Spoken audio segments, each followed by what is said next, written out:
The warlord loomed above me, horns glinting, eyes molten. She could crush me with a single hand, and she knew it. No one could love a beast, she said. I met her gaze. Then let me prove you wrong. Thanks for tuning in. Before we dive into today's story, consider subscribing. It's the best way to make sure you never miss the next adventure. The sun bled low over the ember wastes when I stepped close enough to see my face reflected in her armor. She was taller than the gates of my village, a living furnace in black leather and iron, horns arcing like sickle moons, eyes molten, breath hot with dust and spice. Verana Karth, war lady of the Red March, the one mothers used to frighten children into staying home after dusk. No one could love a beast, she said, voice like rockfall. Least of all a human. Good, I told her. Then we won't have competition. Her head tilted, hair streaming in the wind. A ring of her soldiers, scaled, tusked, wrapped in chain and cloth, tightened around us. Behind me the last citizens of Ash Step Town huddled near the broken cistern, watching me commit social suicide in front of the most dangerous woman on 3 horizons. You came to bargain, she said. Bring me tribute or bring me fear. You brought me neither. I brought you truth. I kept my voice steady, though my knees wanted to fold. You are not a beast. You don't know what I am. Then let me. I lifted my empty hands so all her warriors could see there was no trick. The tattoo on my shoulder itched under the heat. I fought the urge to wipe sweat from my brow. Let me learn the shape of you beyond your armor. Start by sparing the town. A murmur rolled through the circle. Verana's gaze dipped to my hands, then to my throat, as if measuring how easily it might break. The scars that crossed her collar were old, silver lines against crimson skin. I wondered how many times people had screamed "monster" while giving her those.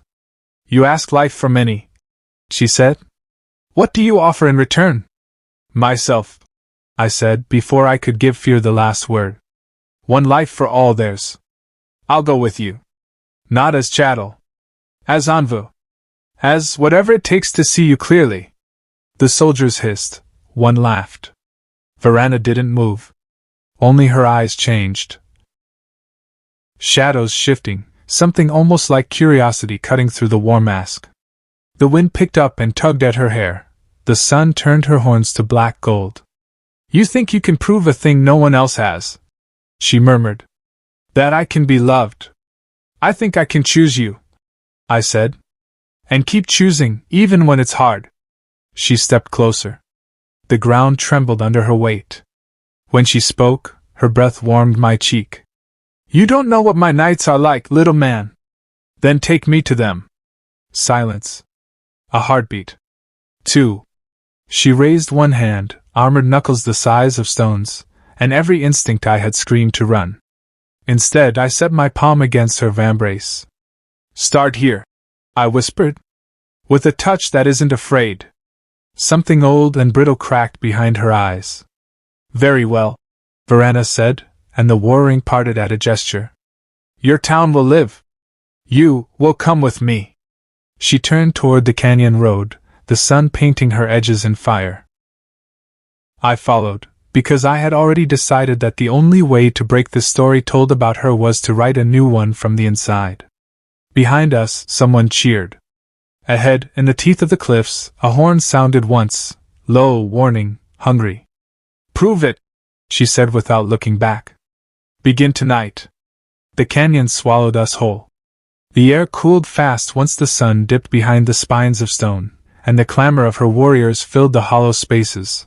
Iron boots on shale, guttural chants echoing between cliffs. I kept close to Verana's stride, though I had to walk twice as fast just to match her pace. The first thing I noticed about her beyond the battlefield mask was her silence. She didn't bark orders or posture for her troops. They obeyed anyway, like moths circling a flame too dangerous to question. Why spare them? I asked when the cliffs gave us a moment of privacy. She flicked her gaze down at me. In the fading light, her eyes glowed amber, like embers under ash. Because you offered yourself. And if I hadn't? Her lips curled into something sharp. Then I'd have painted your walls with blood until the sand turned black. I swallowed the dryness in my throat. She wasn't bluffing.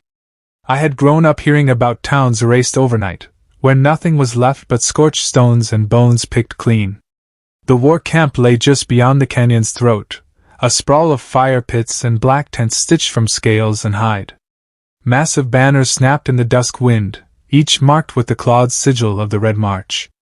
The smell of charred meat, smoke, and spiced resin curled around me, thick enough to sting the nose. Her soldiers dispersed into the camp. Some threw curious glances back at me, muttering words I couldn't understand. Others laughed, already wagering how long before their war lady grew bored and snapped me in two. Verena led me past them all, straight to the largest tent pitched on a rise of stone.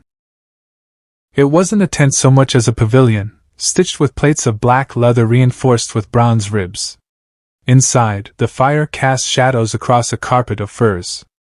Weapons lined the walls, axes taller than me, serrated blades that shimmered with old blood, spiked chains coiled like sleeping serpents. "You belong to me now," she said as she stripped the gauntlets from her hands. Her claws, yes, claws, were black as obsidian, but her movements precise, almost ceremonial. "Understand this. Whatever you think you came here to prove, you will obey. You live if I let you." I met her eyes and said, "Then let me earn it." She stilled, fingers pausing mid-motion. "Earn?" "Yes." My voice cracked, but I pushed forward. "Not because I'm property. Not because I'm a hostage. But because I can be more than either." For the first time, her mask slipped. Only for a breath, but I caught the tremor in it. She studied me as if I were a puzzle no one had dared set before her.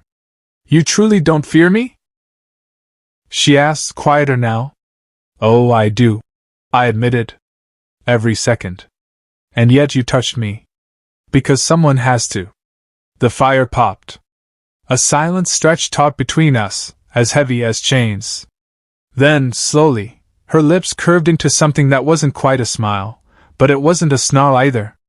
"Fool," she murmured, sinking onto the furs with the weight of a falling star. "Or brave. We shall see." I stood there trembling, but not from fear alone. Because in her eyes I thought I glimpsed something deeper than cruelty. Something brittle, waiting for the first hand not to recoil. The first night in her tent was less a night's rest and more an initiation. She didn't sleep. Neither did I. Verena sat cross-legged before the fire, armor unbuckled but still wearing her breastplate like a second skin. The flames danced across her red skin, painting her in shadow and gold. I stayed near the edge of the furs, wary of overstepping, yet unwilling to shrink away like a cowering offering. She spoke little, but when she did, her voice struck like hammer blows. "You're kind," she said, watching the flames. "Call me beast. Why do you think that is?" I considered my words carefully. "Because you burn towns. You kill without mercy. You stand taller than their walls, with horns sharp as scythes. To them, that is monster enough." Her gaze shifted, piercing. "And to you? To me, you are more than the names they give." She huffed, a sound caught between disdain and surprise. "Flattery? Or madness?" "Neither," I said, leaning forward, feeling heat sting my face. "Just truth." The fire cracked. She said nothing for a long time, but her claws tapped slowly on her knee. When the silence grew unbearable, I dared another question. "What about you? Do you believe them? That you're a beast?" Her head turned sharply, shadows cutting across her high cheeks. For a moment, I thought she would tear my throat out for daring. Instead, her jaw tightened. "They are not wrong." She spread her hand, firelight glinting off claws. "These hands have crushed men's skulls. These horns have gored captains. I have led the march through 100 conquests. What else should I be, if not beast?" I rose from the furs, the quake in my legs barely concealed. Step by step, I closed the distance until I stood in her shadow again. My head barely reached her shoulder when she knelt, yet I met her eyes without breaking. "You should be what you choose," I whispered. Her nostrils flared. The weight of her stare pinned me as surely as chains. Slowly, she leaned forward until her face hovered inches from mine. Her teeth gleamed sharp in the firelight. And you would choose me as… what? I swallowed, but my voice didn't falter. As someone worth loving. The fire popped loudly, sparks rising. Her lips parted as if to laugh, but no sound came. Instead, she leaned back, studying me as though I were a riddle etched in foreign script. You risk much saying that. Then let me risk it. Her claws flexed, curling into fists before settling back against her thighs. For the first time since I'd seen her, there was no certainty in her expression. Only a crack, thin, fragile, in the armor she wore deeper than steel. Finally, she turned her gaze back to the fire. Sleep, she commanded. Tomorrow you will see the march as it truly is. I lay back on the furs, though sleep didn't come easy. Because though her words were iron, her silence afterward was louder still, and it wasn't the silence of a beast. It was the silence of someone waiting for proof. Dawn in the war camp came with drums. Deep, bone-shaking booms that rippled through canvas and hide, shaking me awake.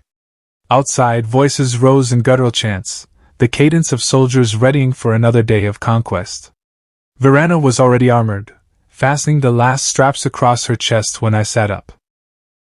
Her hair, long and black as nightfall, streamed down her back, the horns crowning her skull gleaming faintly in the morning haze. You walk with me today, she said. No greeting. No softness. Just decree.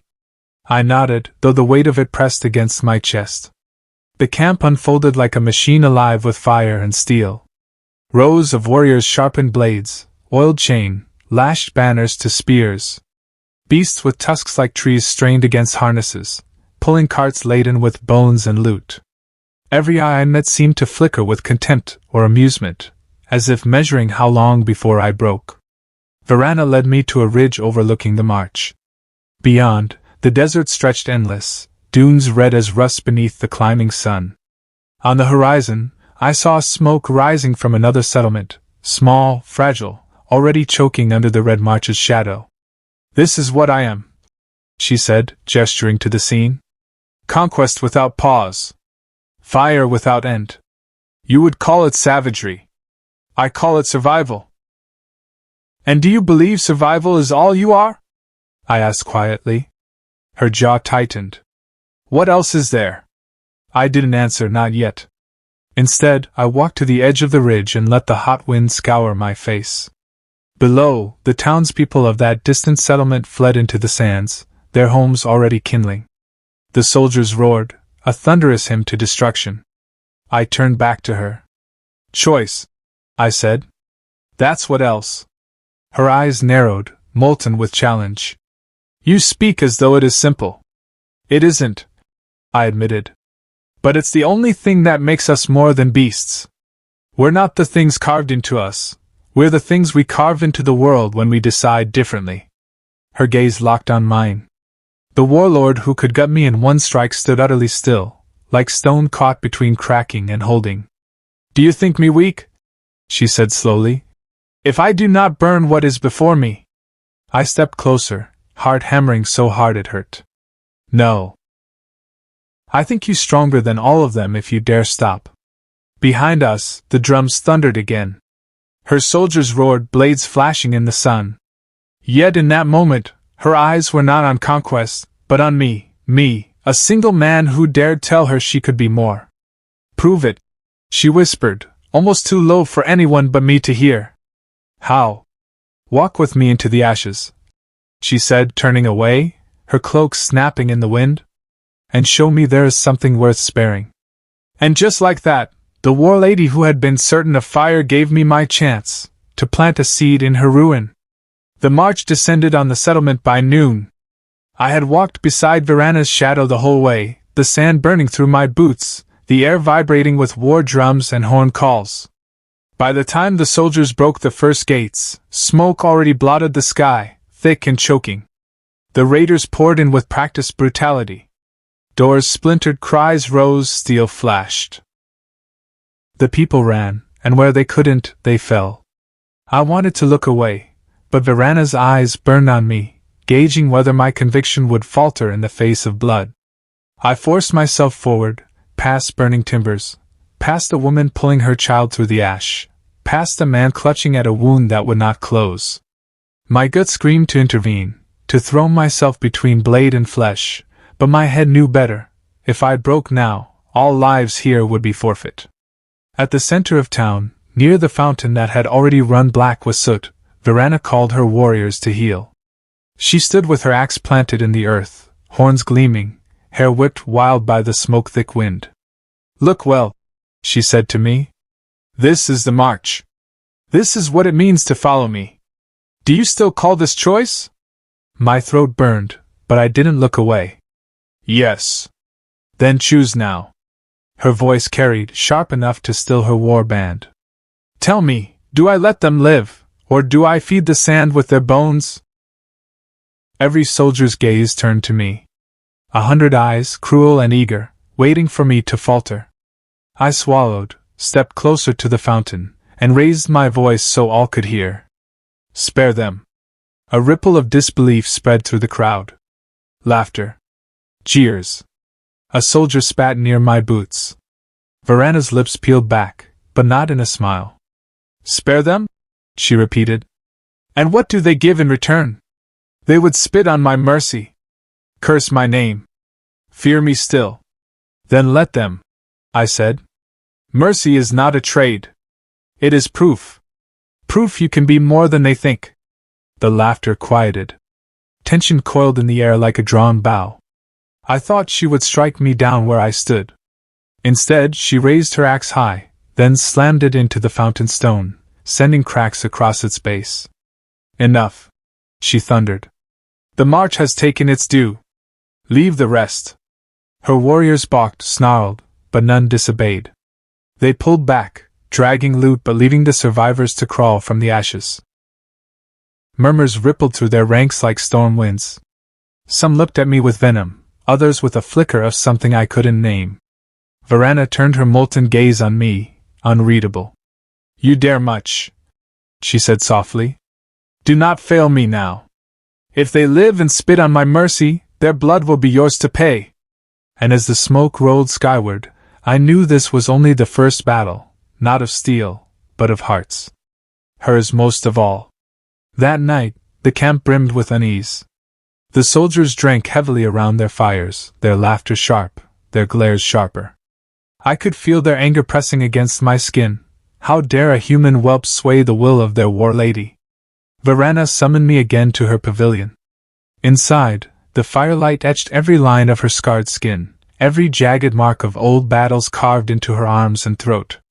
She had shed her breastplate, wearing only leather beneath, and though her form was immense, her posture tonight seemed heavier than before. "You make me appear weak," she said without preamble. I stood straight despite the quiver in my knees. "No. I showed them that your strength is more than slaughter." Her claws curled into the furs, tearing strands loose. "They do not understand that. They crave blood, certainty, fear. That is why they follow me. Then teach them something else." Her eyes lifted, molten amber locking onto me. There was fury there, yes, but behind it doubt. Doubt she didn't want her warriors to see. "You asked me to unmake myself," she said. "To peel away what has kept me alive. What has made them kneel. I ask you to choose," I said softly. "For once, choose for yourself." The fire popped, casting sparks between us. "You don't know what it costs," she said, her voice rougher now, more human than beast. "Then let me pay it with you." Her chest rose, fell, as if she struggled with a weight even her immense frame could not carry alone. She leaned forward, so close her breath warmed my skin. "No one has ever dared speak to me this way," she whispered. "Maybe that's why no one's ever proven you wrong," I answered. The silence that followed was taut, electric. I thought she might strike me, crush me, silence me once and for all. Instead, she turned away, lifting her axe and resting it across her knees. "Tomorrow," she said, "we march again. You will ride with me, not behind me." If you would prove your truth, prove it before the march. My throat tightened, but I bowed my head. I will. Her gaze flicked back, unreadable fire smoldering in her eyes. And if you fail, if mercy shatters us. She let the words hang. I met her stare steady. Then let the shattering fall on me, not you. Something cracked in her expression, a hesitation, a shadow of something I could almost call fear. Not of me, but of what I was daring her to believe. And when I left her tent, the murmurs of the march were waiting outside, sharper than knives, promising that tomorrow's dawn would test not just me, but the fragile fracture I had carved in her armor. Morning rose with a blood-red sun, smearing the sky above the dunes like a wound. The march moved out in a tide of iron and banners, horns keening across the wastes. This time, Verena did not ride alone. She swung into the saddle of a beast with plaited hide and tusks curved like scythes, and with a single gesture, she beckoned me to climb up behind her. The murmurs that rippled through her war band were sharp as arrows. I felt the weight of 100 stares, some mocking, others venomous. But when I set my hands on the scaled ridge of her mount, and hauled myself up behind her massive frame, I didn't flinch. My heart thundered, but I held her waist, steadying myself as the beast surged forward. She said nothing for hours. The desert unrolled before us, dunes like waves frozen mid-crash. I thought she might ignore me entirely, until her voice finally rumbled low enough for only me to hear. They watch you, she said. Every breath you take. They wait for me to break you. To prove them right. Then don't prove them right, I whispered back. Her shoulders shifted, the faintest sign of unease. If I falter, they will tear me apart. Not if they see another way, I said. Her laugh was sharp, bitter. You think soldiers forged in fire and blood will follow mercy? Fool. Not mercy, I said, leaning closer. Strength they've never seen before. She turned her head slightly, one amber eye catching mine. Something flickered there, doubt battling hope, rage battling longing. Then she snapped her gaze forward, silent once more. By midday, the march reached its next prey, a fortified village clinging to the cliffs, its walls carved from stone, defiant against the sands. War cries rose, drums thundered. The soldiers surged with hunger in their throats. But Verena did not raise her axe immediately. She sat still, her beast pawing the ground, waiting. Waiting for me. You said I had choice. She murmured, low enough only I could hear. What do I choose now? My pulse hammered. This was it, the moment her army expected blood. The moment she could prove them wrong, or I could be the fool who died for daring to hope. I swallowed hard, then leaned close to her ear. Choose to lead, not destroy. Show them fear isn't the only way they'll follow you. Her chest rose in a slow, heavy breath. Then she stood in the saddle, towering above the warband, her axe raised high. March! She roared.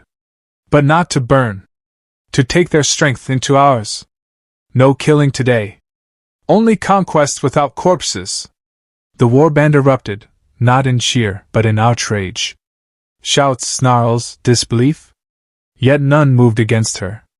Her presence alone kept them leashed, though the leash quivered on the edge of snapping.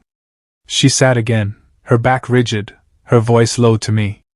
You've set fire to more than their banners, little man. If this fails, it burns us both. The charge shook the sands. War cries thundered, banners whipped, and the march slammed against the stone gates of the cliff village like a living avalanche. But this time, Verena's orders cut sharper than any blade. Break their walls, she commanded, her voice booming across the din. But do not break their bodies. Subdue, do not slaughter. The soldiers hesitated, snarling, confused. Yet her will was law, and even the most blood-hungry obeyed when her burning gaze fell on them. I clung to her waist as her mount surged forward, tusks gouging the cliff gates. Stones splintered, dust clouding the air. The defenders, expecting massacre, faltered when instead of death, the Red March warriors pressed them down, seizing weapons, driving them to their knees but sparing their lives. From atop the beast, I shouted above the chaos. Lay down arms! Your people live if you yield! Some scoffed, thinking it a trick. Others saw the truth. Varana's soldiers had every chance to kill, yet pulled their strikes. Slowly, weapons clattered to the ground. The air thickened with disbelief. When the last defender dropped his blade, silence rolled over the village like a tide pulling back from shore. Fires smoldered, but no one lay butchered in the dust. The march stood restless, snarling like wolves denied their kill. Varana dismounted with a heavy thud, her axe planted in the earth. She looked over the conquered, then back at her army. "This is conquest," she declared, her voice carrying like thunder. "Not carrion feeding. We take their stone, their steel, their strength. But we do not waste blood. Not today! Not ever again, if you would follow me." The warband erupted in shouts, half fury, half confusion. Some slammed their weapons against shields in protest. Others stared, uncertain, caught between fear and awe. Varana turned her head toward me, just enough that only I could see the flicker in her expression. Doubt.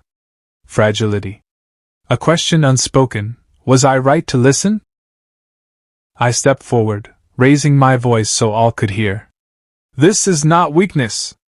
This is strength greater than fire. You follow her not because she kills, because she commands, and even the earth obeys." The soldiers quieted, their growls thinning into wary murmurs. No cheers, not yet, but the seed had been planted. Varana's jaw tightened. She gripped her axe, then wrenched it free of the ground. "Tonight we feast," she said, final and unyielding. "On victory without ash."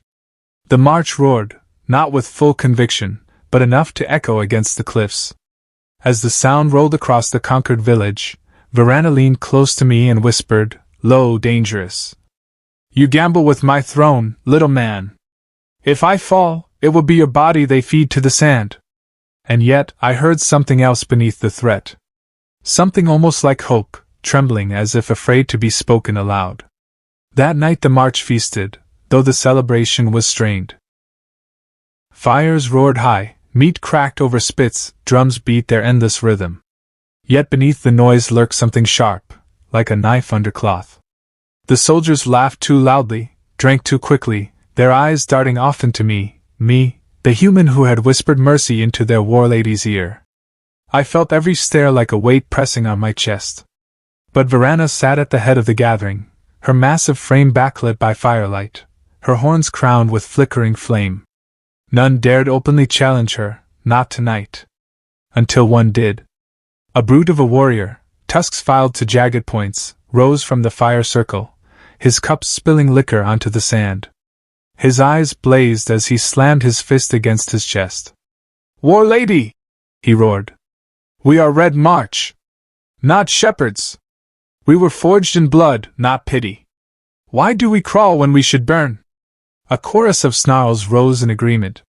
Spears clattered, fists pounded the earth. The air grew hot, tense, ready to ignite. Varana rose. The fire seemed to shrink in her shadow.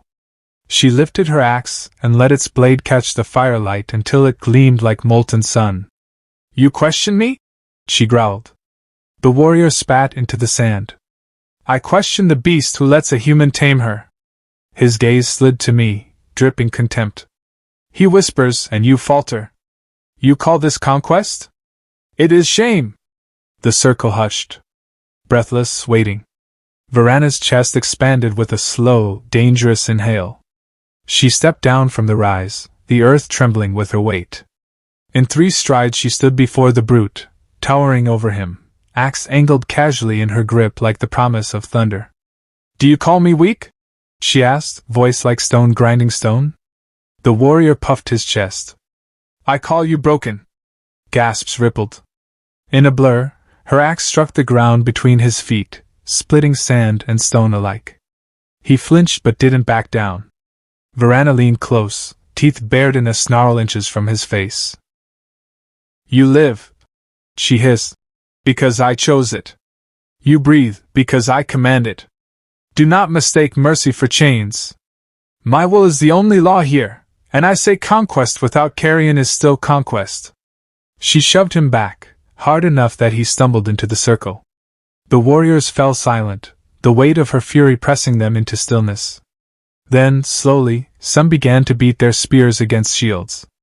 Not all, but enough to echo. A rhythm of uncertain loyalty, but loyalty still. Verena turned, meeting my gaze across the fire. And though her face was carved from fury, her eyes burned with something else. Something that asked, was I right to spare him too? I inclined my head, a silent answer. Yes. She sank back onto her furs, her expression unreadable, but I saw the faintest quiver at the corner of her jaw. And when the drums thundered again, their rhythm carried less rage, and more reverence. Sleep didn't come easily in the camp that night. The fires dimmed, warriors collapsed into drunken heaps, but the air still vibrated with the memory of challenge. Every crack of wood, every hiss of wind through banners kept me alert. I half expected the tusked brute to slit my throat while Verena slept. But Verena did not sleep. When the embers had burned low, I saw her silhouette rise from the furs. She stepped outside, horns glinting under the pale wash of twin moons.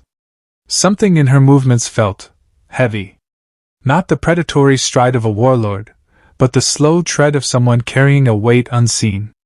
I followed, barefoot over sand cooled by night. She stood on the ridge above camp, arms folded, gaze cast toward the conquered village still smoldering in the distance. You should rest, I said softly. Her claws flexed at her sides. A beast does not rest. It waits. Always waits. For the world to bare its throat again.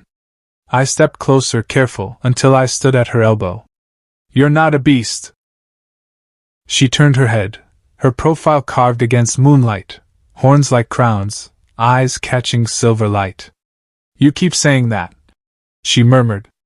Do you think if you repeat it enough, I will believe you? Yes, I said. Because it's true. Her laugh was low, bitter. Truth? I was raised in chains, forged in an arena where blood was my language and death my teacher. Every scar you see was carved by those who called me monster until I became one. What truth is left in that? I let the silence sit, long enough that the night seemed to hold its breath. Then I said, the truth is, even now, you could burn that village to the ground. No one could stop you. But you didn't. That's not beast. That's choice. Her jaw tightened. Her eyes flicked to mine, searching, raw. For a heartbeat, I saw it, the crack in the mask, the wound beneath the armor. You are a fool, she whispered. I took a risk, closing the last space between us. Maybe.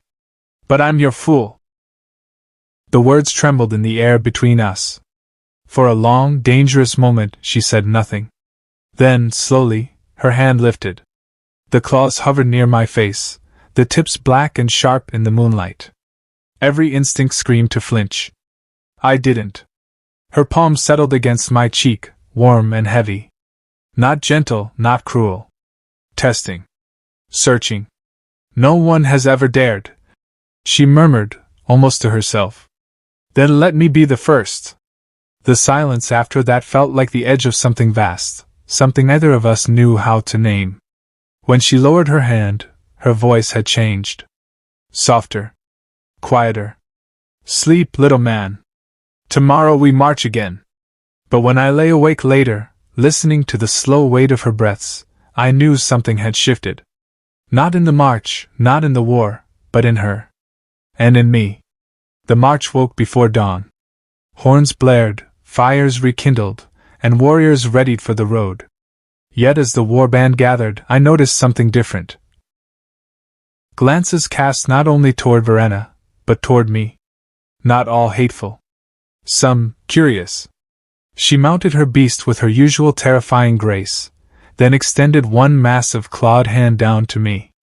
The gesture was simple, but before the eyes of hundreds, it was thunder. When I took her hand and swung up behind her, a ripple moved through the ranks. They might not have liked it, but they saw it. The day's march was long, the desert endless. The drums kept the rhythm, steady and fierce.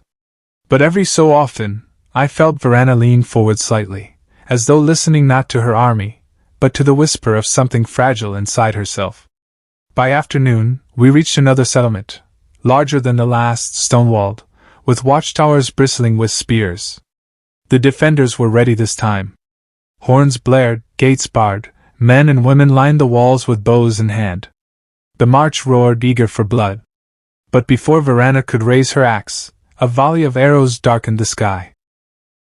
They rattled off shields and hides, one finding flesh in a soldier's shoulder. The warband howled for vengeance. Varana growled deep in her throat. I felt her body tense, the urge to unleash slaughter thrumming like a storm under her skin. "Prove it," I whispered, clutching her waist. "Show them strength doesn't have to be blood." Her head turned just enough that I caught the flare of her amber eyes. A storm raged there, a battle between instinct and something new. Slowly she raised her axe, not toward the walls, but high above her head. "Hold!" she roared. The command cracked the air like thunder. The march froze, snarls cut short.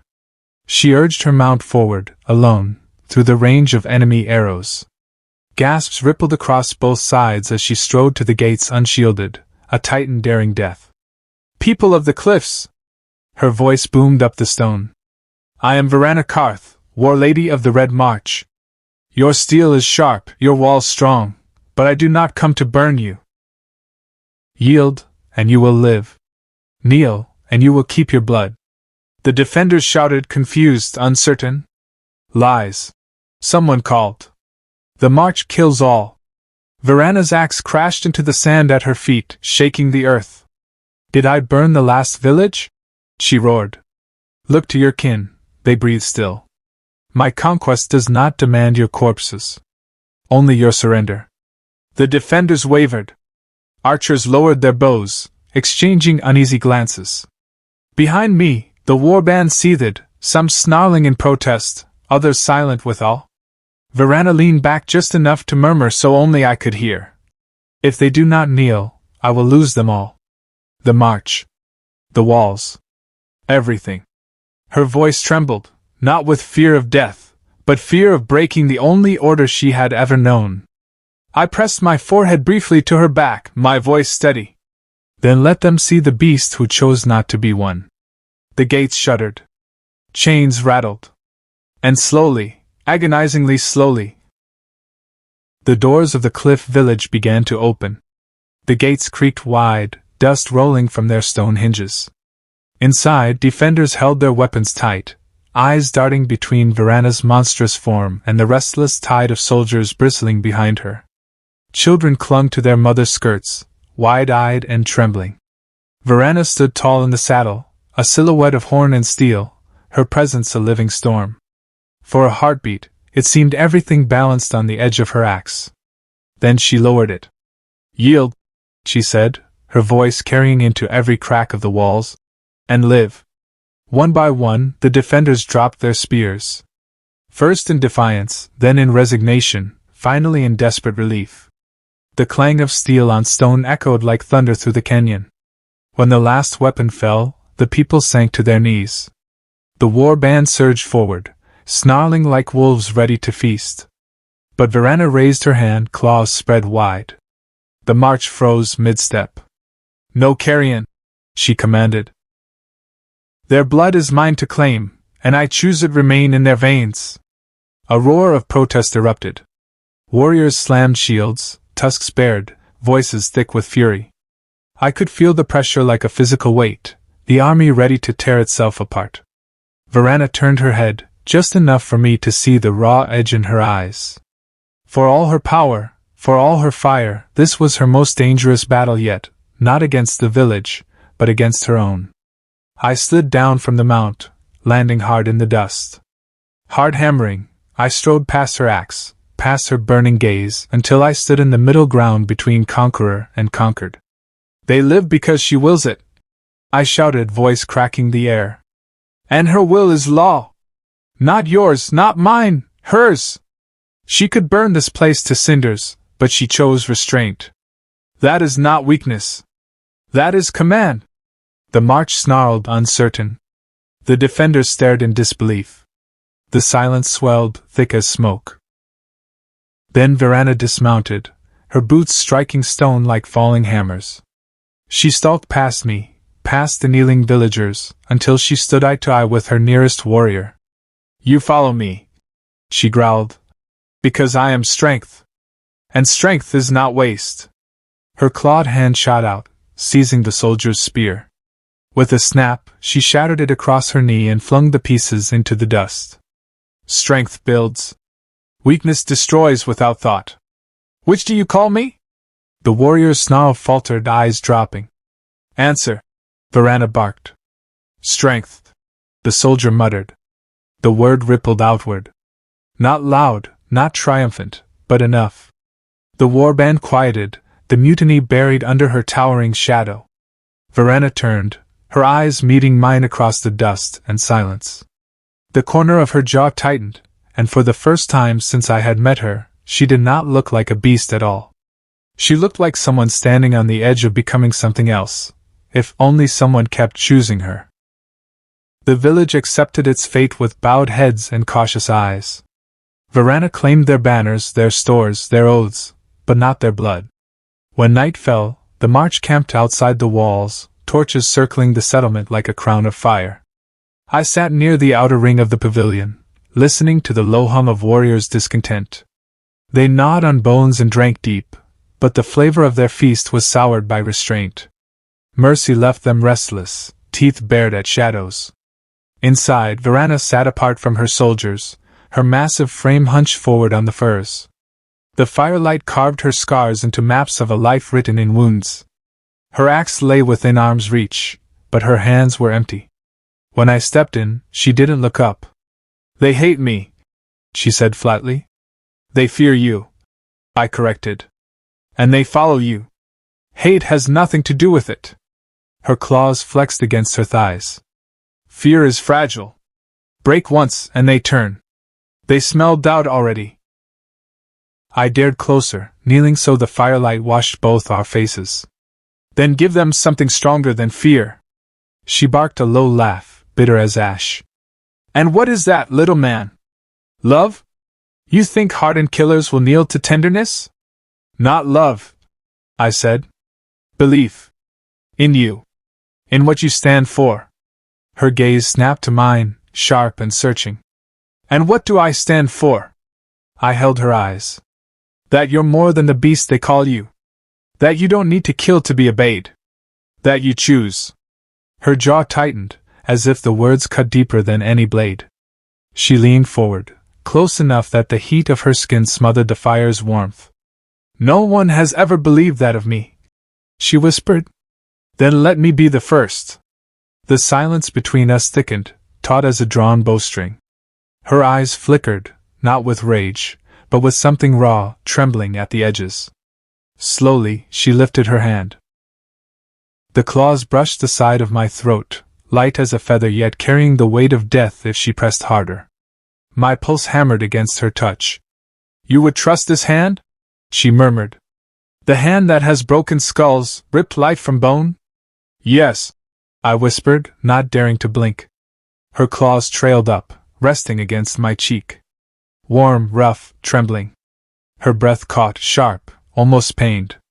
"You are a fool," she said again. But her hand did not pull away. And for the first time, she did not look like the war lady of the march. She looked like a woman who had been told all her life she could never be anything but a beast, standing at the edge of believing, for just a heartbeat, that she might. The fire burned low. Outside, the march's camp rattled with drunken laughter and distant chants. But inside the pavilion it was only us, the warlord and the man too stubborn to stop touching her humanity. Her hand lingered against my cheek longer than she meant to. I felt the weight of it, the hesitancy, the quiet tremor hiding beneath claws that had ended lives. When she finally withdrew, it was as though she tore herself back into armor. "You will undo me," she muttered, turning from the fire. "Or remake you," I said. Her shoulders rose, then fell, the movement almost weary. "Remaking a monster does not give you a woman. It gives you something worse, something neither beast nor human." I moved closer, settling across from her on the furs. "Then let it give me you." Whatever shape that takes. Her amber eyes caught the last sparks of fire. There was heat there, yes, but also disbelief, as if the idea itself was more dangerous than any blade pointed at her heart. Do you know what they will do if I falter? She asked. My lieutenants circle like carrion birds. If I show them too much mercy, they will challenge me. Kill me. Take the march for themselves. Then let me stand with you, I said. Her laughter cracked, harsh and jagged. You. Against giants with tusks and steel thicker than your chest? Yes, I answered simply. Because they'll see something they don't expect, a human at your side, choosing you, believing in you when even your own doubt. The laughter faltered. Her head tilted slightly, as if I'd pressed a knife into a weak seam she thought hidden. You make it sound so easy, she said. It isn't, I admitted. But it's worth it. For a long time, she stared at me. The kind of stare that could strip flesh from bone. But tonight, it wasn't meant to break me. It was as if she was searching for something in me she didn't dare name. Finally, she shifted, sprawling back against the mound of furs. The fire's glow traced her form, her horns, the long shadows of her hair. Sleep, little man, she murmured. Tomorrow, my lieutenants will test me. And if they win, your story ends in their jaws. I stretched out a few feet away, heart still pounding from the heat of her touch. Then tomorrow, I whispered, I'll prove them wrong too.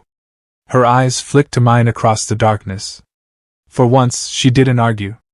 She only watched me until the last embers dimmed, as though daring to believe, for the span of a breath, that maybe someone truly could. Morning came heavy with tension. The march gathered in a broad circle beyond the village walls, banners whipping in the wind, drums pounding like war hearts. I stood at Verana's side, my boots sinking into the sand, my body trembling though I fought to keep it steady. Her lieutenants stepped forward, 3 of them, each towering, tusks gleaming, eyes hungry for weakness. They wore the scars of long campaigns, the kind that weren't just earned, but flaunted. These were killers who had followed Verana not out of love, but fear, and now they scented blood in the water. The largest, a brute named Korvac, slammed his spiked mace into the ground. The march whispers, he growled. Our war lady has gone soft. Twice she has spared the enemy. Twice she has denied us blood. We follow strength, not chains. A murmur of agreement rippled through the soldiers. Spears rattled against shields, guttural snarls curling through the air. Verana raised her axe and planted it in the ground between them, the blade sinking deep into stone. Her eyes burned like molten suns as she met each lieutenant's gaze. Then test me, she said. If you doubt my strength, take it from me. If you can. The circle roared. Korvac stepped forward, mace swinging, tusks bared in a grin sharp with bloodlust. Then I claim your throne, beast queen. I lunged instinctively, but Verana's hand shot out, catching me at the chest. The weight of her palm nearly knocked me to my knees. No, she murmured. This is mine. She strode into the center of the circle. The crowd howled, stamping the sand into a storm beneath their feet. The duel was brutal.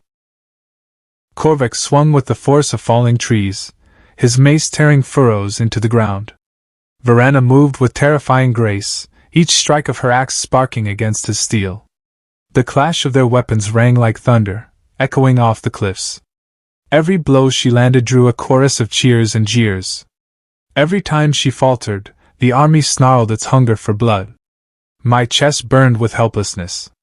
If she lost, they'd kill her, and me. All I could do was shout above the din, my voice straining against the storm. Verana! Show them what you are! Her eyes flicked to me for half a heartbeat. In that sliver of time, Korvac lunged, his mace crashing into her side. She staggered, blood spraying across the sand. The circle erupted in roars. But she didn't fall. With a snarl that split the air, she swung her axe in a brutal arc. The blade bit into Korvac's mace, shattering it into splinters. Before he could recover, she hooked the axe behind his tusk and wrenched, slamming him to the ground so hard the earth cracked beneath him. Silence fell. The only sound was Korvek's ragged breathing. Varana planted her boot on his chest, axe raised for the killing blow. The crowd held its breath. This was the moment they expected the beast to show her teeth.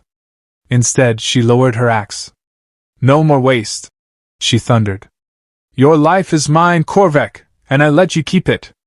Rise if you would still march at my side. Crawl if you will not. Gasps rippled outward. No one moved.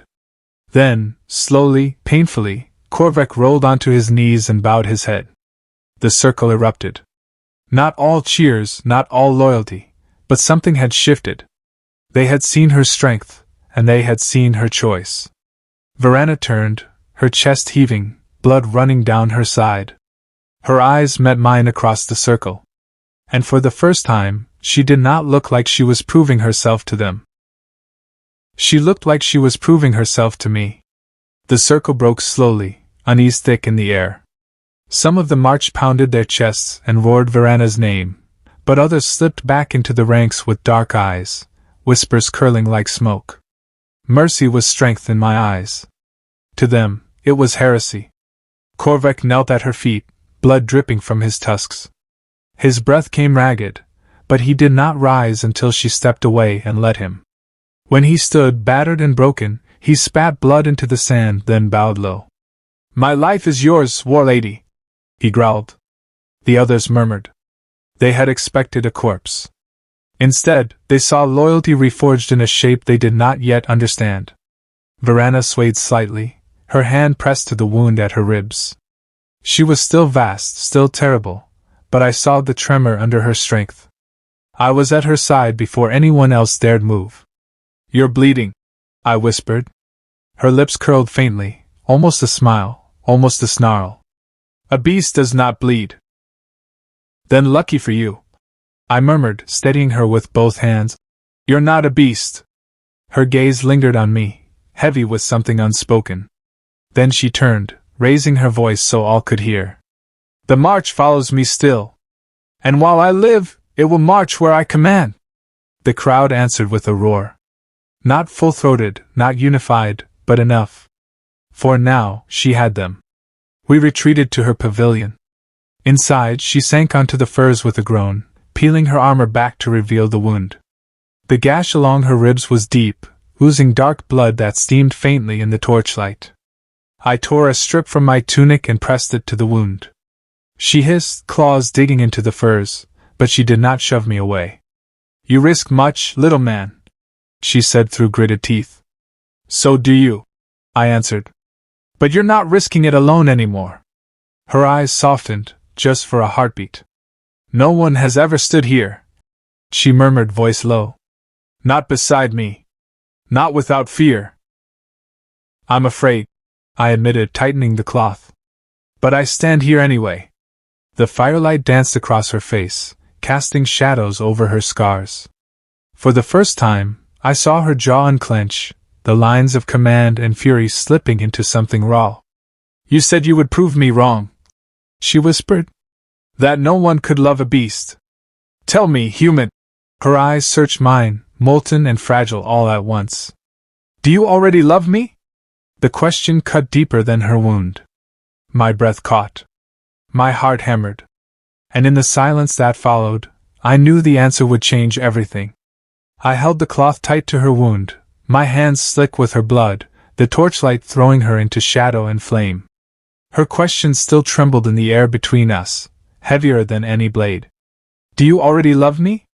I could have lied. Could have dodged, softened, given her something safer. But her eyes, those molten, searching eyes, deserved more than cowardice. Yes, I whispered. The word struck like a hammer. Her breath caught, her jaw clenched, but she didn't look away. The fire painted her scars in molten gold, every wound and mark laid bare. For a heartbeat, I thought she might laugh, or rage, or crush me beneath the weight of her disbelief. Instead, she whispered, Fool! I almost smiled. You've called me that since the day we met. Maybe it's true, but it doesn't make it less real. Her claws flexed against the furs, tearing at the fabric. You don't understand what you claim. To love me is to love ruin. You will never know peace. Only blood, only war. Then I'll choose you in the blood, I said softly. In the war. In whatever comes. Her chest rose and fell, heavy, uneven. Slowly, painfully, she reached for my wrist, her claws dwarfing my hand. She pulled my blood-stained palm to her face, pressing it against her cheek. The heat of her skin burned, alive and trembling. No one, she murmured, voice breaking like glass, has ever touched me like this. Not without fear. Not without hate. I stroked her cheek gently, ignoring the sting of her heat, the tremor in her voice. Then let this be the first time of many.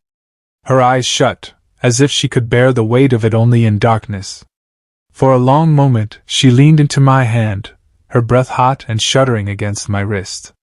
When she opened her eyes again, the molten fire inside them had changed. Softer. Still fierce, but no longer alone in its rage. You are madness, she whispered.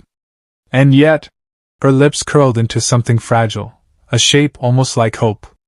Perhaps madness is what I needed. Outside, the march roared another song, stamping their feet, clattering steel, demanding their warlady rise again.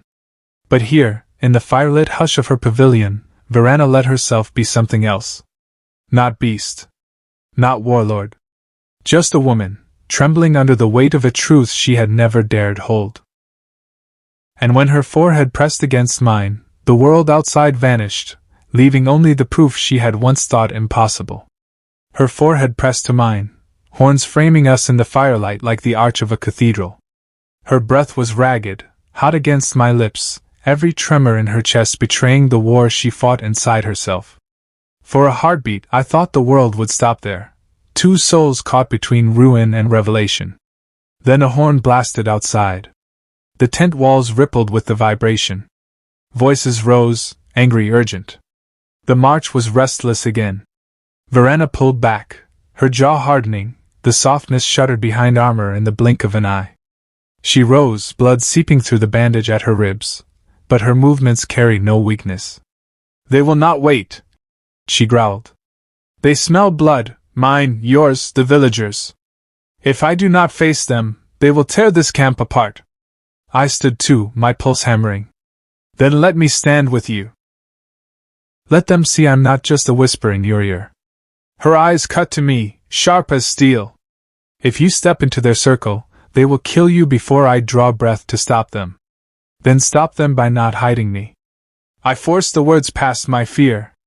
You told them mercy is not weakness. Show them that believing in someone, even a human, doesn't make you weak either. She stared at me as though weighing whether I was brave or simply broken in the head. Then, slowly, her lips curved in a dangerous grin. You are the strangest weapon I have ever carried, she murmured. The pavilion flaps snapped open, and the noise of the march flooded in. Warriors stamping spears, roaring challenges, demanding clarity. Verana stepped out first, her massive silhouette framed in firelight. The camp quieted under the sheer gravity of her presence. When I followed at her side, a ripple of outrage surged through the ranks. Voices shouted, tusks bared, fists pounding shields. War lady! A voice thundered. One of her lieutenants, a lean, scarred warrior with eyes like ice, stepped forward, spitting the words. We follow you for strength, not softness. Twice you've spared, once you've shamed us in battle. Now you parade prey at your side? Where is the beast we swore to?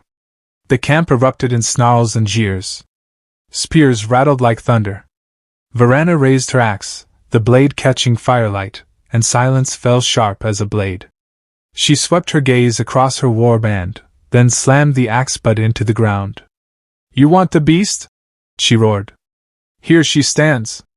You want strength? Watch closely, because sparing is harder than slaughter. Restraint is a chain only the strongest can bear. She seized my arm, hauling me forward into the firelight. Gasps, hisses, mutters rippled. This human, she thundered, walks beside me because he dares to see what you are blind to, that I am more than a beast. He is not my master. He is not my chain. He is proof. She paused, eyes blazing, and for the first time her voice broke, not from weakness, but raw truth. Proof that even a monster can be chosen. The silence that followed was heavier than any roar. The march shifted uneasily, caught between fury and awe. And in that breath, I knew the ground beneath us would never be the same. The silence stretched, tense and brittle. Warriors shifted, tusks glinting in the firelight, their snarls trapped behind clenched jaws. No one dared move, not yet. Then the lean lieutenant sneered. Proof? He spat into the dirt. Your proof is soft flesh and a shaking voice. He is nothing. A beast needs no human to make her strong. The crowd rumbled agreement, spears beating against shields, the rhythm sharp and rising. My throat tightened, but I didn't step back. I forced myself forward, into their circle of fire, every eye cutting into me like knives. Maybe you're right, I said, my voice carrying farther than I thought it could. I can't lift an axe like yours. I can't crush skulls with my hands. But strength isn't only in what you can kill. The march quieted, curiosity warring with contempt. It's in what you can endure. I pressed on. In choosing restraint when rage is easy. In holding mercy when cruelty would be quicker. She has done what none of you dared. She chose not to kill when every instinct told her to. That isn't weakness. That's the hardest strength I've ever seen. Some of the warriors snarled. Others muttered. But I saw hesitation ripple through the ranks. Doubt, not in Verana, but in their own certainty. The lieutenant's face twisted. Pretty words. But we are not poets. We are march. We bleed, we burn, we take. You talk of mercy as if it fills bellies and sharpens blades. He raised his axe, pointing it at Verana. If you will not be beasts, then be broken. The circle roared. Warriors slammed their weapons into the ground, demanding blood. The duel was inevitable. Verana stepped forward, towering, her axe gleaming in the firelight. She looked every inch the war lady again, but her eyes flicked to mine, molten, questioning. You would risk me falling, she said under her breath. I swallowed hard. No. I'd risk them seeing what rises instead. She bared her teeth, half snarl, half smile. Then watch closely, little man. Tonight I prove you right, or I prove you dead wrong. The lieutenant lunged, steel singing through the air, and the circle exploded into chaos as the beast and her challenger clashed under the eyes of an army waiting to decide whether they followed blood, or something more. The lieutenant struck first, his axe whistling through the firelight. Sparks flew as Verana met the blow head-on, her own weapon locking against his. The clash rang across the camp like thunder. The march roared in frenzy, forming a circle around them, stamping the sand into a storm beneath their feet. Some screamed for blood, others only watched, breathless, as their war lady fought for more than her throne, for the right to be something other than the monster they demanded. The lean warrior was faster than Korvek, his strikes sharp and precise. Twice he slashed her armor, leaving fresh trails of blood. Verana staggered, but she did not fall. Her eyes burned hotter with every cut, every drop spilled. I stood at the edge of the circle, fists clenched helplessly. Every instinct screamed to leap in, to throw myself between them, but I knew that would destroy everything. This wasn't my battle to fight. It was hers. Verana! I shouted over the roar. Show them who you are! Her eyes flicked to me for the briefest heartbeat. In that moment, the lieutenant lunged, aiming to drive his axe into her chest. She twisted. Instead of blocking, she stepped inside the strike. The blade tore a line across her shoulder, but she rammed her horned brow into his face with bone-cracking force. Blood sprayed. The lieutenant reeled back, dazed. The camp howled. Half in outrage, half in awe. Verana didn't hesitate. She wrenched his axe from his grip and hurled it into the sand. Her own blade followed, slamming into the ground at his feet. You want the beast? She bellowed, voice like stone splitting. Here she is. But I choose more. She seized the lieutenant by the throat and lifted him high, her claws pressing but not piercing. The crowd leaned forward, hungry, waiting for her to crush him, to prove herself in blood. Instead, she hurled him down into the sand. He coughed, choking, hands clutching his bruised throat. The silence was thunderous. Varana raised her arms, bloodied and burning, towering over them all. "Strength is not slaughter," she roared. "It is command. It is choice. And you will march where I lead, or crawl without me." For a heartbeat, no one moved. Then one warrior slammed his spear to the ground. Another. Then another. Soon the circle thundered with the rhythm of shields and spears, the chant of the march rising, not in rage, but in loyalty. "Varana! Varana!" She stood heaving, blood dripping from her wounds, but unbowed. Her eyes found mine through the smoke and fire, and for the first time she did not look like she was proving anything to them. She looked like she was proving something only to me. The chants rolled like thunder, shaking the desert night. "Varana! Varana!" Spears pounded in rhythm, shields slammed together, the sound a living storm. The lieutenant crawled back into the crowd, humiliated but alive. He dared not raise his head again. Varana stood at the circle's center, blood streaking her ribs and shoulders, chest heaving like a furnace. She could have basked in their roar. Could have let the beast they wanted her to be rise triumphant. Instead, she raised her axe, not to strike, but to plant it deep in the sand. The weapon quivered, standing like a monument between her and her warriors. "I am your war lady," she thundered, voice carrying into the bones of every soldier. "Not because I kill the fastest. Not because I burn the brightest. But because I endure when all else breaks." The chants faltered, quieter now, shifting into a different kind of weight. "You call me beast," she continued, her eyes sweeping the sea of faces. "But a beast does not choose.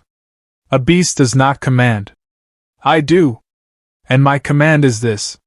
Her hand lifted, pointing not to her warriors, not to the village, but to me. "He walks beside me. Human. Fragile. Fool. Yet he saw strength where even I could not. If you follow me, you follow that. The strength to be more than the chains we were forged in." A ripple tore through the march, shock, disbelief, fury. But beneath it, something else. Ah!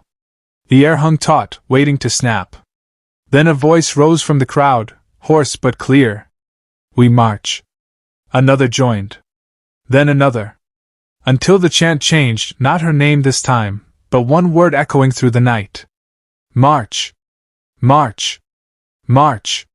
The circle thundered again, but it was different now, not a call for blood, but for direction. For her. Varana sagged slightly, the weight of her wounds dragging at her frame. But she did not bow. She turned, eyes finding me through the haze of firelight, and for the first time since I'd met her, her lips shaped something unthinkable. A smile. "Do you see, little man?" she rasped. "You have done the impossible. You've given a beast belief." I stepped into the circle, heedless of the stares, until I stood before her. My hand, small and trembling, touched the blood on her arm. "No," I said softly, just for her. "I didn't give it. You chose it."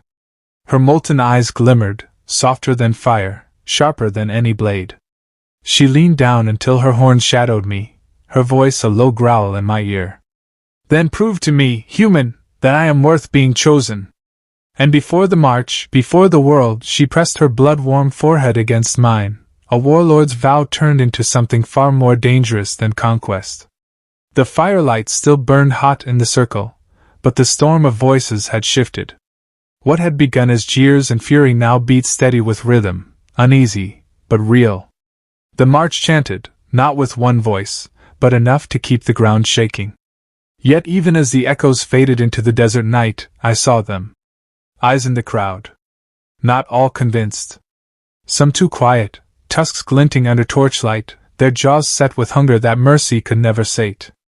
Varana leaned on her axe, blood still trickling from her side, her shoulders rising and falling with exhaustion. For all her fury, for all her fire, she was wounded. If someone struck now, she might fall. And someone knew it. A figure moved at the edge of the circle, a woman this time, tall and lean, draped in scaled mail that shimmered black in the firelight. I recognized her, Malrek, one of Varana's most ruthless captains. Her eyes locked on me first, sharp as knives, before shifting to her war lady. "You changed the march," Malrek said, her voice carrying. "You bleed for a human's whisper. And what happens when your mercy costs us? When our enemies laugh at our softness? Shall we beg them for chains?" A ripple of agreement slithered through the ranks. Varana's jaw tightened. "Mercy is not weakness," she growled. "Then prove it," Malrek snapped. Her hand shot out, pointing at me. "If the human gives you strength, let him fight for it. Let him bleed as we bleed. Or admit he is nothing but a pet you parade to mock us." The circle roared approval, too loud, too hungry. They wanted blood. If not theirs, then mine. My chest froze. The heat of hundreds of eyes scorched me like fire. They weren't jeering now. They were demanding. Varana took one heavy step forward, her axe raised, her voice a thunderclap. "You will not touch him." But Malrek only smiled, slow and cruel. "Then they will never follow you. Not all the way. Because beasts respect only one truth, that those who walk beside us earn it in blood." The march howled its agreement, the chant rising again, "Blood! Blood! Blood!" I felt the ground shift beneath my feet. One wrong choice here, and everything Varana had fought for would collapse. She would fall, and I with her. My voice cracked the chant, desperate but steady. "Then let me fight." The circle went still. Varana's head whipped toward me, her eyes blazing with molten fury. "No." I swallowed the fear burning my throat and met her gaze. "If I'm to walk beside you, I can't only speak. I have to stand." The camp rumbled again, voices rising, eager for the spectacle. Malrek's smile widened, teeth sharp in the firelight. She tossed a short blade into the sand at my feet. "Then let the beast chosen prove he is not made of paper." The march roared. I bent to pick up the blade, my hands trembling. Its weight was heavier than I expected, its edge glinting in the firelight. Across the circle, Malrek drew her twin curved knives, her stance lithe and merciless. Varana's hand clamped on my shoulder, claws biting into my skin. Her voice was low, meant for me alone. "You will die. Then let me die proving you're worth choosing," I whispered back. Her breast shuddered. Her grip tightened. Then, slowly, she released me. The circle widened, the march chanting again, their hunger rising into the night. And for the first time in my life, I stepped into the ring of monsters with nothing but a blade in my shaking hand, and a war lady's heart behind me. The circle closed around us, a living wall of tusks, steel, and fire. Malrek paced opposite me, her curved blades gleaming like the fangs of some predatory beast. She was taller than me by nearly 2 heads, her movements coiled and certain, every muscle tuned for the kill. The knife in my hand felt pitiful. Too heavy to swing with grace, too light to parry her fury. My pulse thundered in my ears. "Don't blink, human," Malrek sneered. "If you falter once, you won't get up again." The march jeered, stomping their feet, chanting her name. They wanted a spectacle, wanted me broken in blood to prove their war lady's mercy was folly. Then I heard her voice. Not Malrek's. Hers. Varana's. "Breathe." She stood just outside the ring, her axe planted in the sand, her eyes locked on mine. No command, no fury, just a single word, spoken with steady strength. I breathed. Malrek lunged, blades flashing silver. I barely ducked the first strike, the wind of it searing across my scalp. The second came from the side. I stumbled back, bringing my knife up in clumsy defense. Steel scraped sparks, the blow nearly knocking the weapon from my hand. Laughter rippled through the crowd. Malrek circled me, slow, deliberate, savoring the hunt. "This is what your beast calls proof? A trembling whelp? Pathetic." I tightened my grip, forcing my legs to steady. "You're wrong," I panted. "She doesn't need me to be her blade. She needs me to stand anyway." She snarled and came again, slashing, striking. I dodged one, took another across the arm. Pain flared, hot and sharp, blood running fast. The circle roared its approval. But I stayed on my feet. Again! Someone shouted. Break him! Malrek obliged, hammering strike after strike. My arm screamed with effort, my knife ringing against her blades. I stumbled, fell to one knee, sand choking my throat. The march howled. This was it.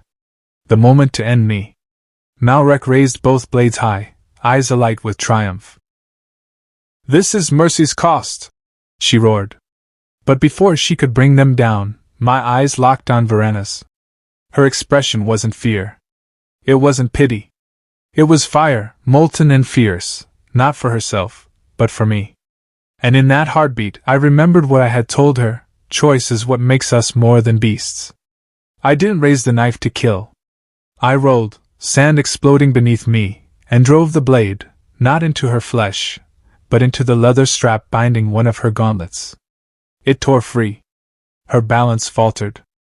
I surged up, shoulders slamming into her chest with everything I had. She staggered, crashing to the sand, blades scattering from her grip.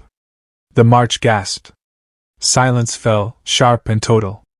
I stood above her, panting, bloodied, knife shaking in my hand. I could have driven it down. Could have proven strength in the only way they understood. Instead, I dropped the blade into the sand. No more waste, I rasped, echoing Verana's own words. The crowd froze. Then, slowly, dozens of eyes shifted, not to Malrek, to Verana. And the war lady of the Red March rose, towering, her wounds bleeding, her eyes ablaze with something no one could mistake. Pride. The circle held its breath. Malrek lay in the sand, chest heaving, her gauntlet gone, her blades out of reach. I stood above her, blood running down my arm, knife abandoned. For a moment, no one moved. Then the crowd erupted. Half roared approval at the spectacle, the other half snarled in outrage, voices clashing like steel. Spears struck shields, tusks spared, the march a storm of division. Verana stepped into the center, her massive frame blotting out the firelight, her blood dripping freely onto the sand. She loomed over me, over Malrek, over them all. You wanted proof, she thundered. Here it stands. She seized my wrist, raising my bloodied arm high. The firelight glinted red off the streaks running down my skin. He bled, he fought, he endured. He is no pet, no chain. He is the proof you demanded, that even the smallest among you can choose strength without slaughter. The march held back, some pounding their chests, others jeering. But no one dared step forward. Even Malrek, teeth clenched, pushed herself to her knees and bowed her head. My life is yours, war lady. She spat. The words were bitter, but they rang through the night. The sound rippled outward, submission, begrudging but real. The march did not cheer, not yet, but the storm of dissent ebbed. They had seen the humans stand. They had seen their beast queen choose more. Verana released my arm and planted her axe in the sand, leaning heavy on it, her molten eyes burning into mine. You are mad. She whispered so only I could hear. Madder than I ever dreamed. I swallowed, heart hammering. Maybe. But you're still here. And so am I. Her lips curled, not into a snarl, not into a cruel smile, but something raw, fragile, dangerously close to tenderness. The march began to chant again. Not blood, not beast. This time, it was her name. Verana! Verana! She straightened, drawing herself up to her full terrifying height, blood soaking her armor, and raised her axe high in one hand. The chant doubled, then tripled, until the night shook with it. But when her gaze found mine through the smoke and fire, I knew her triumph wasn't in their chant. It was in the choice she'd made not to let me die, not to let herself fall back into what they wanted. For the first time, she was more than their beast. And for the first time, she believed it. The chanting rolled like thunder into the night, but I could feel the fracture under it. Their voices carried Verana's name, yet beneath the rhythm lingered doubt. Some eyes glowed with fire and loyalty, Others simmered with suspicion. Varana felt it too. She turned her head, scanning the faces in the circle, and I watched her jaw tighten. Mercy had not fully won them. Not yet. She lifted her axe, silencing them again. Her voice came raw, ragged, but it carried with the weight of iron. You doubt me still, she growled. You whisper beast, you whisper weakness. But understand this, if I wished to be beast, I would drown you in your own blood tonight. If I wished to be weak, I would let you fracture into carrion. Instead, I give you command. Purpose. A march that does not rot, but endures. She pointed her axe toward the dark horizon, where desert met stars. Tomorrow we take not ash, but a fortress of stone. Its walls are higher than the dunes, its gates thicker than mountains. If you doubt me, test me there. If you believe, march with me and see your enemies kneel without fire. The march murmured restless. But they listened. Varana turned back to me, her body trembling under its wounds, though she stood unbowed. You've bound me to your madness, she muttered. I stepped close, voice low, meant only for her. Not madness. Hope. Her molten eyes softened for a flicker. Then she shoved past me, raising her arms high to her warriors. Rest. At dawn we march. The crowd erupted, not in full unity, but loud enough to shake the sands. Later, in her pavilion, she slumped heavy onto the furs. She peeled back her armor, each motion a wince. The wounds across her ribs and shoulder glistened angry in the lamplight. I knelt beside her, hands trembling as I cleaned them with strips of cloth. She hissed at the sting, claws gouging the hides beneath her. You risked everything tonight, she said, voice softer, husky with exhaustion. So did you, I answered. But you didn't break. Her hand shot out, seizing my wrist, claws digging just enough to hold me still. Her eyes locked on mine, molten and raw. You bled for me, she whispered. For them. For something even I barely believed. Tell me, little man, why? Why prove me wrong when the world would rather see you crushed? I swallowed hard, my pulse racing against her grip. Because when you said no one could love a beast, I couldn't let that be true. Her breath caught. For the first time since I met her, her eyes wavered, not in rage, not in command, but in something she couldn't yet name. She released my wrist slowly, her claws trailing against my skin like the ghost of a vow. And when she finally lay back against the furs, her voice was almost too quiet to hear. Then prove it again, tomorrow. The night passed in restless silence. Outside the pavilion, the march snored, snarled, and muttered in their sleep. Inside, I lay awake, every muscle aching, every heartbeat echoing with the memory of Malrek's blades flashing for my life. But more than pain, it was her words that kept me from sleep. Prove it again tomorrow. When dawn came, the desert burned copper beneath the rising sun. The march formed in ranks, banners snapping, war cries already simmering in their throats. Ahead lay the fortress Varana had promised, a black citadel carved into the cliffs, its walls sheer, its gates forged of iron. It was no village this time. No scattering of huts or crumbling stone. This was a stronghold built to last. The warriors' eyes gleamed. Here was the trial they craved. If mercy failed, the march would tear itself apart, and Varana with it. She rode at their head, blood still seeping through bandages, her axe gleaming like a second sun. I climbed behind her, gripping her waist, my jaw set. The silence before the storm pressed heavy. When we reached bowshot, horns blared from the fortress walls. Arrows rained down, clattering against shields and hide. The march snarled, surging forward in a wave of steel. But Varana raised her axe high, her voice splitting the desert air. Hold! The march skidded to a halt, confused, restless. Arrows still rattled down. One nicked her shoulder. She didn't flinch. You want proof? She roared to her army. Here it is. We take this fortress, but not in blood. Not in ruin. Watch, and see if strength can bend stone without shattering bone. The warriors muttered uncertain. Some jeered, some cursed, but none dared break her command.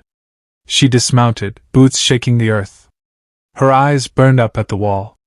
"Open your gates," she thundered to the defenders, "or I tear them down with my hands. Yield now, and you will live to serve. Resist, and you will still live, but kneel under the weight of a march that chose not to slaughter you." Laughter rained from the walls, cruel and mocking. "No beast spares prey," a voice shouted down. "You lie to trick us." The march snarled in agreement, restless, some already stamping spears, begging for slaughter. I stepped forward before I could think, my voice raw against the din. "She speaks truth.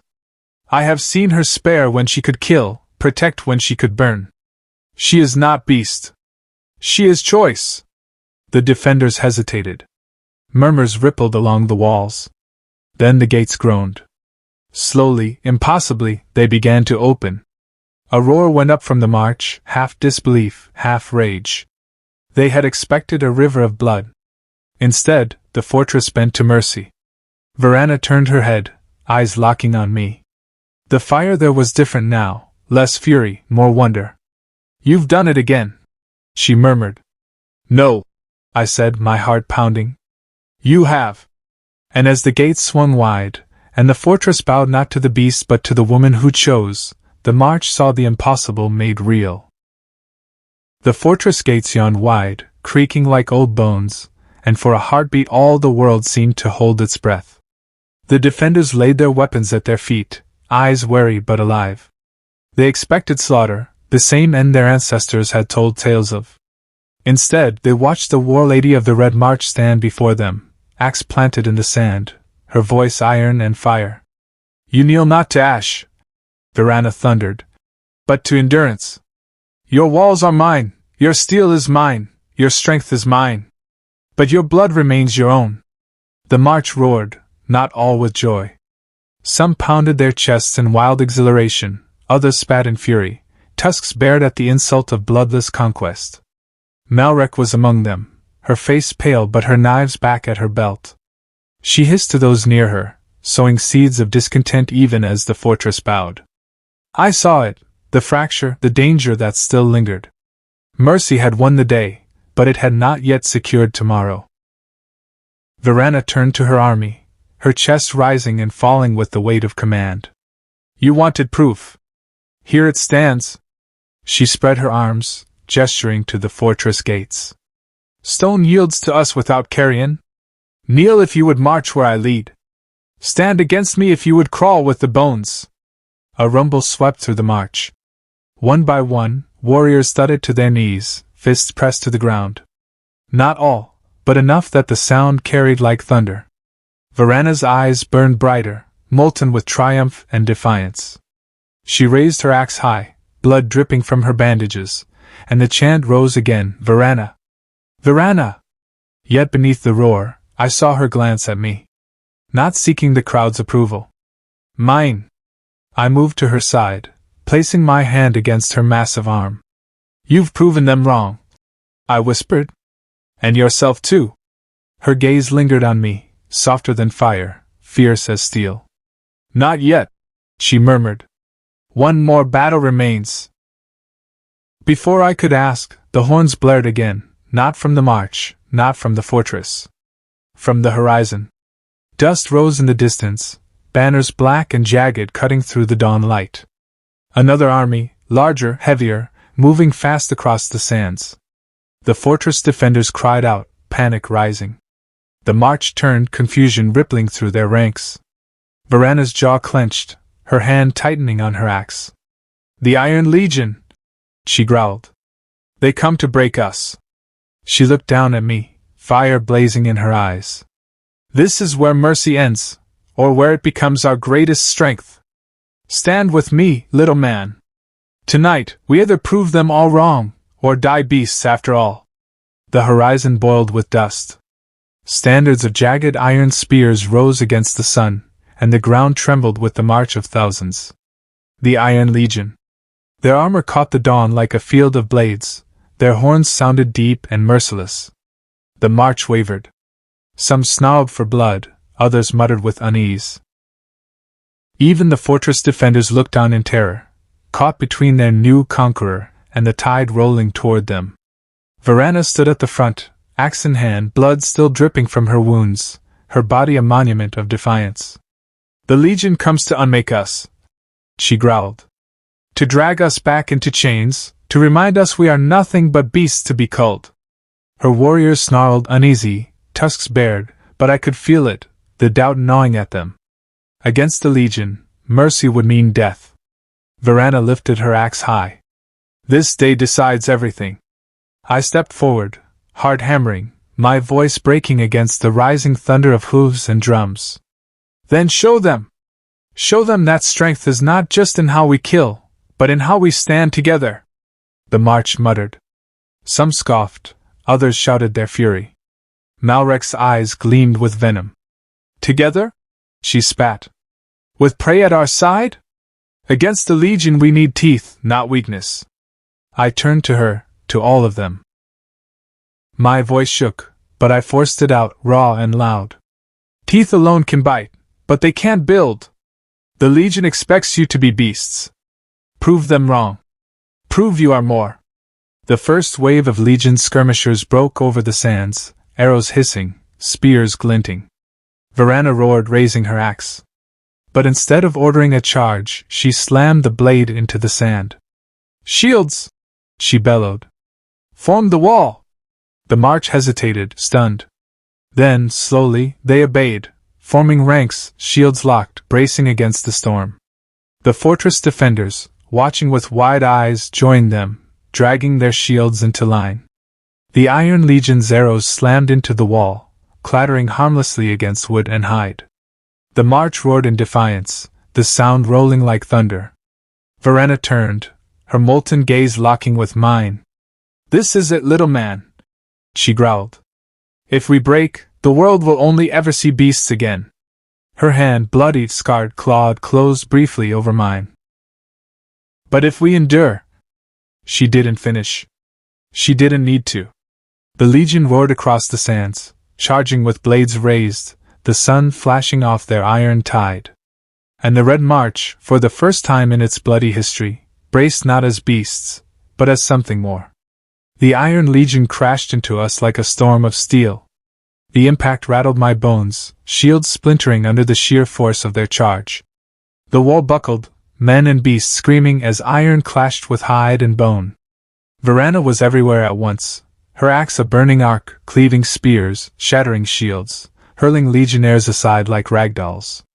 She was fury incarnate, but this time her roars weren't just rage, they were command. "Hold the line!" she thundered. "Endure!" The march obeyed. They locked tighter, shoulders braced, pressing back as one.